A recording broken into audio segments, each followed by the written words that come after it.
अस्सलाम वालेकुम। यहाँ तक मैंने आपको करवा दिया फ्लोरीन मॉलिक्यूल का और नियॉन मॉलिक्यूल का भी फिनिश हो गया। अब now comparison of valence bond theory and molecular orbital theory.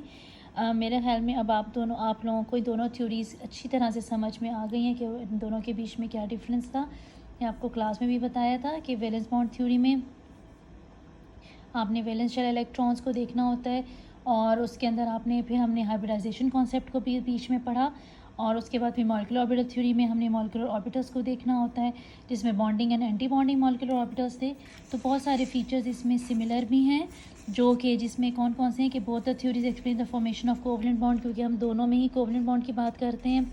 In both the theories, covalent bond is formed by the overlapping of atomic orbitals having appropriate symmetry about the molecular axis। ठीक है, इसी तरह दोनों में उन्होंने बताया कि जो चार्ज है रिजाइड करता है region between the atomic nuclei, यानी कि जो आपका जैसे कि सिग्मा बॉन्ड में होता है।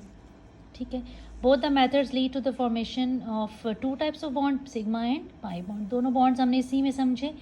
ठीक है, in both the methods the atomic molecular orbitals are filled up according to the same principles. ये तो तीन की सिमिलैरिटीज, राइट।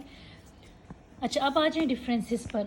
आपसे अक्सर पेपर में पूछा जाता है compare the valence bond theory with molecular orbital theory, तो उसमें आपने you have to write similarities as well as the differences. तो आपने डिफरेंसेस तो बड़े क्लियर डिफरेंसेस इसमें है, क्योंकि वैलेंस बॉन्ड में हमने फोकस किया था ओनली वैलेंस इलेक्ट्रॉन्स को। ठीक है, जबकि मॉलिक्यूलर ऑर्बिटल्स में हमने इंटरेक्शंस पढ़ी एटम्स की इन्वॉल्विंग द बॉन्ड फॉर्मेशन। इसी तरह वैलेंस बॉन्ड थ्योरी में the two concern atomic orbitals do not lose their identity. ठीक है, यानी कि इसमें वो अपनी आइडेंटिटी को मतलब रखते हैं, जैसे वो होते हैं वो वैसे ही रहते हैं। ठीक है, उसमें बॉन्डिंग ओवरलैपिंग के बाद भी। लेकिन मॉलिक्यूलर ऑर्बिटल में हमने देखा कि एटॉमिक ऑर्बिटल्स जो होते हैं जब ओवरलैप करते हैं they give rise to new orbitals called molecular orbitals. तो उसमें एटॉमिक ऑर्बिटल्स अपनी आइडेंटिटी को लूज़ कर देते हैं और वो नए ऑर्बिटल्स बना लेते हैं जो कि हैं bonding molecular orbitals and anti bonding molecular orbitals. इसी तरह से वैलेंस बॉन्ड थ्योरी के जो सबसे बड़ा ड्रॉबैक यही था कि उसने ऑक्सीजन मॉलिक्यूल की पैरामैग्नेटिक नेचर को, बिहेवियर को एक्सप्लेन नहीं किया, प्रूफ जस्टिफाई नहीं किया। लेकिन एमओटी ने उसकी पैरामैग्नेटिक बिहेवियर को जस्टिफाई कर लिया और हमने बहुत क्लियरली देख लिया कि why oxygen molecule is paramagnetic in nature.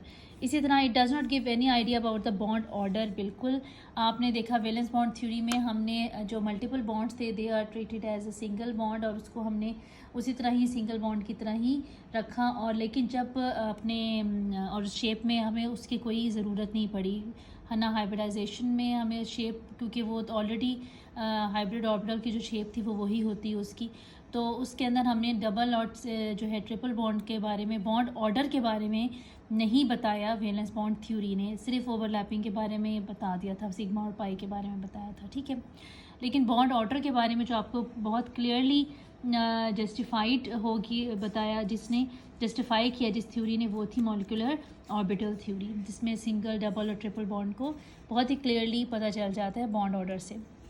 It does not explain the non existence of helium molecule. बिल्कुल हीलियम मॉलिक्यूल क्यों नहीं एग्जिस्ट करता, ये जो है वैलेंस बॉन्ड थ्योरी ने नहीं बताया, प्रूफ नहीं कर सकी। लेकिन मॉलिक्यूलर ऑर्बिटल थ्योरी ने बड़े ही क्लियरली तरीके से बता दिया कि ये मॉलिक्यूल क्यों नहीं एग्जिस्ट करते। अब आ जाइए बेटा, आपके बाद इस थ्योरीज़ ख़त्म होने के बाद आपके पास कुछ दूसरे टॉपिक्स आ जाते हैं जो कि आपके शॉर्ट क्वेश्चंस होते हैं और उसमें से कॉन्सेप्चुअली ये सारा कॉन्सेप्ट ही चल रहा है आपका केमिस्ट्री में, इसमें तो कोई और बात है ही नहीं। तो आपने इस बुक से लिमिटेड तो रहना भी नहीं है, लेकिन कोशिश ये करनी है कि आपने अपने कॉन्सेप्ट्स को बहुत ज़्यादा स्ट्रॉन्ग बनाना है। ठीक है, क्योंकि आपको ज़रूरी है कि बुक में जैसे लिखा है वैसे ही लिखा हुआ क्वेश्चन आपसे पूछा जाए डायरेक्ट ना। तो कुछ इनडायरेक्टली क्वेश्चंस पूछे जा सकते हैं, लेकिन वो सब तब आप सॉल्व कर सकेंगे, समझ सकेंगे जब आपके कॉन्सेप्ट बिल्कुल ठीक होंगे। तो ये जो डिफरेंसेस और सिमिलैरिटीज़ हैं, ये तो जो पॉइंट्स मैं आपको यहाँ पर लिखी हैं मैंने बता दी। इसके अलावा भी अगर आपको कहीं से भी कोई भी और पॉइंट्स नज़र आते हैं, किसी और तरीके से आप इनको एक्सप्लेन कर सकती हैं तो ज़रूर कर लीजिएगा। ठीक है, बॉन्ड एनर्जी, बॉन्ड एंथैल्पी। अब आ जाइए बॉन्ड एनर्जी के ऊपर। ठीक है, अभी तक हमने पढ़ा, कोवलेंट बॉन्ड के बारे में पढ़ा और डिफरेंट थ्योरीज से हमने उस जो थे उनको बॉन्ड्स को समझ लिया। ठीक है, कि कैसे बनते हैं। अब आ जाइए कि ये बात करते हैं कि what is bond energy. Now when bond is form between two atom energy is release. ठीक है, सबसे पहली बात आपने याद रखनी है कि when ever bond is form energy is release, right. और उसको हम क्या कहते हैं, एक्सोथर्मिक प्रोसेस कहते हैं। एनर्जी जिसमें रिलीज होती है वो होता है एक्सोथर्मिक, और जिसमें एनर्जी एब्जॉर्ब होती है वो होती है endothermic. When the same amount of energy is absorb, और अगर हमें उस बॉन्ड को तोड़ना हो तो जितनी एनर्जी रिलीज़ हुई है उसके बनने में हमें उतनी ही एनर्जी रिक्वायर्ड होगी, यानी कि एंडोथर्मिक प्रोसेस होगा if the bond is to be broken. ठीक है, अगर बॉन्ड को तोड़ना है हमने तो हमें उतनी ही एनर्जी भी हमें चाहिए होगी, सेम अमाउंट ऑफ एनर्जी जितनी एनर्जी बनाने में यूज़ हुई, रिलीज़ हुई। Now the bond energy is the amount of energy required to break all bonds of particular type in 1 mole of the substance। तो हम bond energy को कैसे define करते हैं कि वो एनर्जी जो कि हमें बनने के लिए भी चाहिए और तोड़ने के लिए भी चाहिए किसी भी बॉन्ड को। जो स्ट्रेंथ ऑफ बॉन्ड होती है ना बेटा, स्ट्रेंथ ऑफ बॉन्ड ही जो है आपकी मैयर करता है कि बॉन्ड एनर्जी कैसे होगी। जाहिर सी बात है, जितना स्ट्रॉन्ग बॉन्ड होगा उसका बनना भी उतना ही मुश्किल होता है और उसका तोड़ना भी उतना ही मुश्किल होता है। जितना वीक बॉन्ड होगा उसकी उतनी ही बॉन्ड एनर्जी भी कम होगी। जितना ज़्यादा बॉन्ड एनर्जी होगी, higher the bond energy the stronger is the bond. तो आपको उससे पता चल जाएगा कि bond is strong. It is determined experimentally, और ये हम एक्सपेरिमेंटली डिटर्मिन करते हैं, ऐसे नहीं। By measuring the heat involved in the chemical reaction, it is also called bond enthalpy। इसको हम bond enthalpy भी कहते हैं। As it is a measure of enthalpy change at 298 Kelvin, आपका जो 23 सेंटीग्रेड 20 जो आप लेते हैं ना 273 आप इसमें ऐड कर देते हैं, और इसको आप 298 केल्विन आपका जो है ये आप जो स्केल है ये IUPAC आपका जो है जो क्या कहना चाहिए उसको, इंटरनेशनली रिकग्नाइज स्केल है ये टेम्परेचर का। लेकिन आप इसको जो है हम ये बेसिकली 298 केल्विन जो है ये आपका रूम टेम्परेचर है, मतलब नॉर्मल जिसको हम कंसिडर करते हैं। The enthalpy change is split in the enthalpy change in splitting a molecule into its component atom is called enthalpy of atomization. तो कंपोनेंट मतलब हो गया जैसे अगर आपने मॉलिक्यूल है उसको अगर आप तोड़ें तो उसके कंपोनेंट्स क्या हैं, उसकी एटम्स है। तो जो एनर्जी रिक्वायर्ड होगी हमें उसको कंपोनेंट्स में कन्वर्ट करने को, तो उसको हम कहेंगे कि ये एनर्जी रिक्वायर्ड है फॉर एटोमाइजेशन। तो ये एंथैल्पी ऑफ एटोमाइजेशन हो जाएगी। ठीक है, यूनिट क्या होते हैं एनर्जी के? यूनिट वही है बेटा आपके kilo joules per mole, kilo joule per it is energy required to break up Avogadro's number of bonds, यानी कि क्योंकि जब मोल की बात आ जाती है तो बात आ जाती है एवोगैड्रोस नंबर की। तो ये how many number of bonds हम कहेंगे कि जी एवोगैड्रोस नंबर ऑफ बॉन्ड को ब्रेक करने के लिए जितनी एनर्जी रिक्वायर्ड है। It is found in energies of the multiple bonds are greater than those of single bond, but double bond is not as twice as strong as a single bond, और a triple bond is not thrice as strong as a single bond. तो ये ऐसे कहते हैं कि हम इसको बहुत ज़्यादा ये कह नहीं सकते कि अगर डबल बॉन्ड है तो वो सिंगल बॉन्ड का डबल हो जाएगा, या ट्रिपल बॉन्ड है तो वो थ्राइस हो जाएगा, ऐसी बात नहीं है। It means at a sigma bond ये, और ये क्योंकि sigma bond is much more stronger than a pi bond. Polar covalent bond is stronger than a non polar covalent bond. ये चीज़ भी कंफर्म हो जाती है जब हम एंथैल्पीज चेक करते हैं, एक्सपेरिमेंट करते हैं, देखते हैं। एक्सपेरिमेंटेशन से पता चलता है कि बॉन्ड एनर्जी H2 मॉलिक्यूल की 436 किलो जूल्स पर मोल है, and the bond energy of chloride bond in chlorine molecule is 242।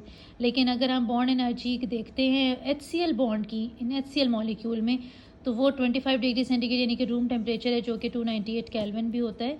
तो वो जो है कितनी 431 किलो जूल्स पर मोल, यानी कि आपके पास ये HCl बॉन्ड की जो एनर्जी है वो ज़्यादा आ रही है, 431 आ रही है। ठीक है, आयनिक करेक्टर जो जितना ज़्यादा आपके पास पोलर कोवलेंट बॉन्ड जो है वो स्ट्रॉन्गर होता है as compared to non polar covalent bond. ठीक है, और ये बात कर रहे हैं आपके पास यहाँ पर HCl बॉन्ड की। तो HCl आपका जो है ये पोलर कोवलेंट बॉन्ड है HCl का, तो वो उसकी वैल्यू देखें आप, देखिए 431 kilo joules bond, it's quite high.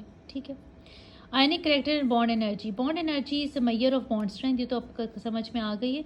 Higher the bond energy the stronger is the bond, the strength of the bond depends upon the following factor. अब स्ट्रेंथ ऑफ द बॉन्ड किस पे डिपेंड करती है?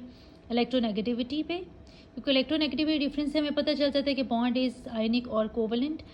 Size of the bonded atom से ये भी पता चल जाता है कि जितना बिगर साइज़ होगा उतने ही उसमें आपको मालूम है कि ज़्यादा शेल्स होते हैं, ज़्यादा इलेक्ट्रॉन्स होंगे। ठीक है, और इसी तरह बॉन्ड लेंथ स्मॉल साइज़ होते हैं तो उसमें कम होता है जो है साइज़, इलेक्ट्रॉन्स कम होते हैं। तो वहाँ पर जहाँ पर बड़ा साइज़ होता है फिर वहाँ पर आपके पास आप पता है ना कि लॉस ऑफ इलेक्ट्रॉन के ज़्यादा चांसेस होते हैं शेयरिंग की निस्बत। बॉन्ड लेंथ आ गई। बॉन्ड लेंथ आपके पास जितनी मतलब लार्ज लॉन्गर्स हैं, शॉर्टर बॉन्ड लेंथ है। बॉन्ड ऑर्डर भी पता चल जाता है। बॉन्ड ऑर्डर भी आपका डबल और ट्रिपल और सिंगल बॉन्ड से पता चलेगा। अब आप देखिए कि greater the difference in electronegativity between the bonded atoms the greater is the bond and it is strong is the bond. क्योंकि डिफरेंस ऑफ इलेक्ट्रोनेगेटिविटी डिफरेंस जितना ज़्यादा होता है बॉन्ड इज आपका आयनिक होता है। और आयनिक बॉन्ड हमने बताया कि ionic bond is stronger bond than covalent bond. ठीक है, तो इसी तरह से smaller the size the greater is the bond energy and the stronger is the bond. जितना छोटा साइज़ होगा उतना ही ज़्यादा इंटरेक्शन स्ट्रॉन्ग होगी, बॉन्डिंग स्ट्रॉन्ग होगी, तो उतना ही ज़्यादा बॉन्ड एनर्जी भी होगी उसी की। यहाँ पर आपको इन्होंने बॉन्ड एनर्जीज़ दी हुई हैं मुख्तलिफ बॉन्ड्स की, और आप यहाँ पर बहुत क्लियरली देख सकते हैं कि किस तरह से बॉन्ड एनर्जीज़ जो वो चेंज होती हैं जैसे जैसे आपका बॉन्ड आयनिक होता चला जाता है। जहाँ आपके पास आयनिक कंपोनेंट आ जाता है, ये पोलर कोवलेंट आ जाता है। जैसे ये आपके पास यहाँ पर आते जाए, यहाँ पर देखिए जैसे ये है आपके पास, जैसे यहाँ पर है आपके पास देखिए जहाँ पर आपके पास थोड़ा सा पोलैरिटी आ रही है वहाँ पर एनर्जी बॉन्ड एनर्जी जो है वो एकदम से इंक्रीज़ कर जाती है। ठीक है, बाकी सबकी कम है। ये देख लें 200 100 है, यहाँ पर भी देख लीजिए 200 है, यहाँ भी 200, यहाँ पर देखिए 400 431 463, मतलब हायर बॉन्ड एनर्जीज़ है ना due to the polar character की वजह से। इसी तरह यहाँ पर आप देखिए यहाँ आपके पास क्या है, ये आपके पास है जी बेटा डबल बॉन्ड है, डबल बॉन्ड ये ट्रिपल बॉन्ड है, और आप देखें कि बॉन्ड एनर्जी ज़्यादा हो गई एकदम से। ये देखिए यहाँ पर भी इसी तरीके से, यहाँ पर आपके पास डबल बॉन्ड है, अगर नाइट्रोजन 418 है, ट्रिपल बॉन्ड हो गया 941 हो गया। ठीक है, तो जितना ज़्यादा greater the number of bonds, जितने ज़्यादा नंबर ऑफ बॉन्ड्स होते हैं greater will be the bond energy, right.